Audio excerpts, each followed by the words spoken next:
தாவுதல், ஒட்டுமொத்த உடலின் ஆரோக்கியம். பாண்டி அதாவது நொண்டி ஆட்டம் கால்களின் வலிமைக்கு ஆரம்பம். ஒரு குடம் தண்ணீர் ஒற்றுமை கற்பிக்கும் உற்சாகம். பல்லாங்குழி கணிதம் வளர்க்கும் சிந்தனை. பச்சை குதிரை தாண்டுதல் அதாவது மணி ஆவியம் முறையான முயற்சியில் முன்னேற்றம். ஒளிந்து விளையாடுதல் தன்னம்பிக்கை தைரியத்தின் உரம். தட்டாங்கல் அதாவது கல்லாங்காய் ஒரே நேர்கோட்டில் கவனம். சிலம்பாட்டம் வீரம் விவேகம் பெருமைக்கு முதற்படி. உரியடித்தல் இடையூறுகளையும் ஏமாற்றங்களையும் கடந்து மகிழ்தல்.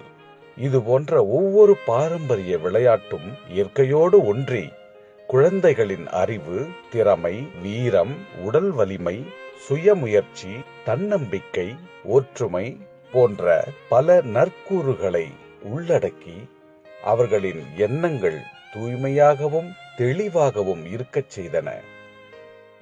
இயற்கையாகவே வியர்க்க வைத்து ஆரோக்கியம் அளித்த நம் பாரம்பரிய விளையாட்டுகளை எல்லாம் நவீன விளையாட்டினுள் தொலைத்துவிட்டோம்.